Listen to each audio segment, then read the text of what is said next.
అమ్మ ఇంటికి అయితే చేరినాం. సార్కి ఫోన్ చేసి చెప్దాం. హలో హలో సార్, ఇప్పుడు అయితే ఇంటికి వచ్చేసాం సార్. సరే మోహన్, నేను ఇచ్చిన ప్రాజెక్ట్ వర్క్ నువ్వు నీట్గా డిజైన్ చేసి రేపు నాకు వచ్చి చూపిస్తావు మోహన్. అలాగే సార్. సరే సార్. సరే మోహన్.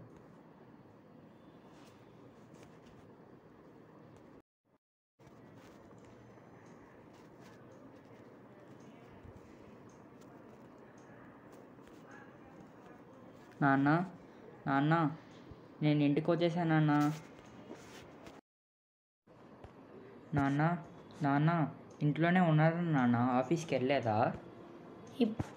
ఇప్పుడే వెళ్ళేసి వచ్చాను రా. ఏమైంది? ఏం లేదు నాన్న, నాకు చిన్న కోరిక ఉంది నాన్న. ఏందో చెప్పురా ఆ కోరిక. అదేం లేదు నాన్న, మనం ఎప్పుడన్నా మహేష్ బాబుని కలుస్తామా నాన్న? ఏమోరా, మనకి రాసి పెట్టుంటే కలుస్తాం.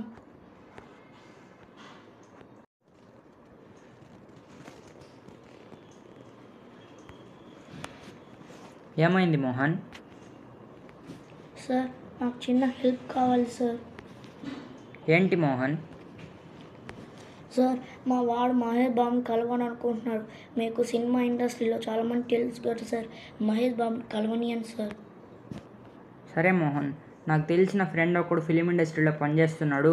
నేను తనకు చెప్పి మీకు 2 డేస్లో కాల్ చేస్తాను. సరేనా మోహన్? అలాగే సార్. హలో మోహన్, ఒకసారి నువ్వు ఆఫీస్కి వస్తావా? నేను నీతో ఒక విషయం మాట్లాడాలి. అలాగే సార్, ఇప్పుడే వస్తాను.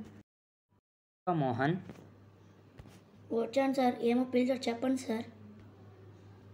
ఏం లేదు మోహన్, నీ కొడుకు మహేష్ బాబుని కలవాలని చెప్పారని కదా, దానికి నేను మా ఫ్రెండ్కి ఫోన్ చేసి చెప్పాను. తను ఏమన్నాడంటే మహేష్ బాబు రేపు ఖాళీగా ఉంటాడని చెప్పాడు.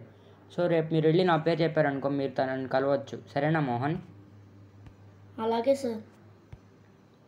సరే మోహన్. Thank you sir.